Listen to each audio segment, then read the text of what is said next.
Alright, so we're back with another edition of So You Want to Play Industrial Music Live. This is part 5. Some of the topics we'll discuss is what makes a good set list, what is our favorite song to play live currently, is there a song that we won't play live ever, have we done covers live, do we mix our songs differently, and so we'll start with what makes a good set list. So what we do is we generally start with our second best song first, just because you want to make a good impression when you first start playing, and kind of get people into the performance and stuff. And then we end with the best song last, because you want to leave people wanting more and wanting to come back and see your shows and stuff. For the next time.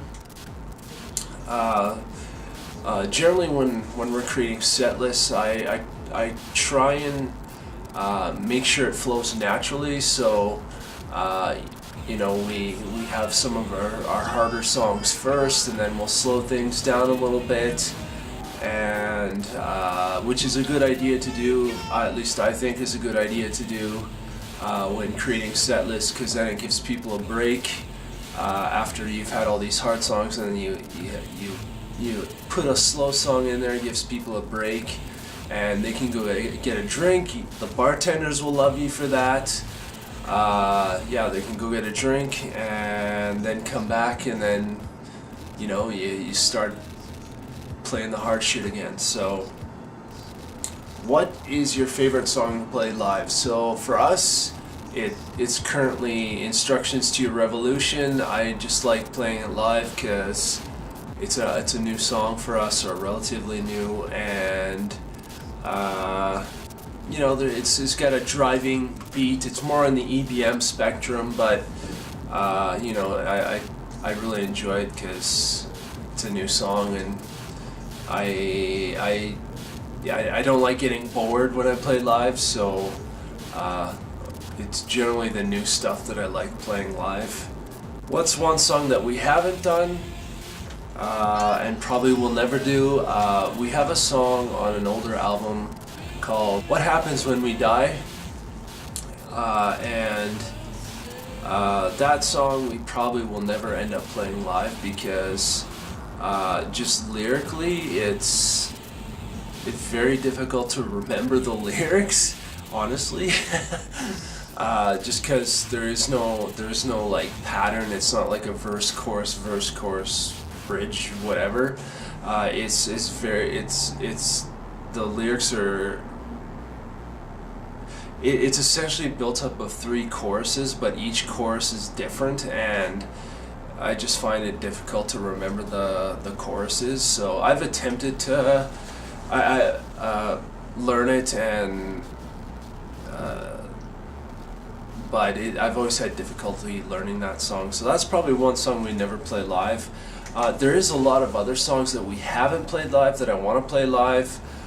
We've got like tons of songs off of the Block This Stream and the Key album that we've never played live, which there's a lot that I want to try out in the live spectrum. There's a lot of music we haven't played live, so yeah. Have we done covers live? If so, which ones? We haven't done any covers yet. I've written covers or done covers for albums and stuff. To be quite honest with you, I don't really like the way they've turned out. My covers the way they've turned out, because I can't quite articulate what I want with them, and but we are working on redoing an older cover that we did on the TCP/IP album. If you want, you can go take a look at the track list and you'll know which song that is. So we're reworking that one, and we'll hopefully be playing that live in the next little while here. So do we mix our songs live, or our live songs differently, other than panning everything right in the audio software? We don't really mix it any differently. If anything's different, it's usually the levels. because being that everything is panned right and you basically have a mono channel, you have to, or at least we tweak the levels a little bit, so certain things are louder and certain things are quieter, just to accentuate certain parts and stuff like that. As far as EQing and stuff goes, we don't really EQ anything differently. The vocal effects are a little different, but that's not mixing, that's vocal effects processing. So do we change the BPM or anything? We don't really change any of the BPMs. I guess the only thing that would be different live would be the guitars and the drums, because I think I mentioned in the previous video of this series that generally live the drumming is a little different, because the way I write the music is that the drumming is generally not humanly possible to play live. So when we have a drummer come in and translate the songs for the live show, the drums are a little bit different because they have to be able to play the songs, and yeah, and the guitars are different because my guitarist, he likes spicing things up and changing things, and I think as a piece of advice, I think that lends very well to having, you know, original live shows where things are tweaked a little bit differently, maybe instrumentation wise, and you know, it keeps things interesting and stuff like that. So thank you for watching this video. If you enjoyed the video, please give it a like. If you feel the information is valuable, please share it with your friends or your family or whoever. If you have any questions, ask away in the comment section.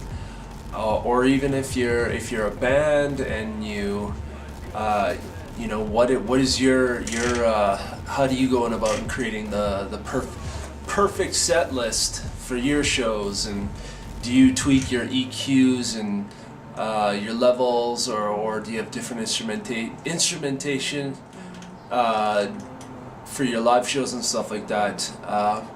And if you enjoy what's on this channel, please subscribe. Thank you. See you in the next video.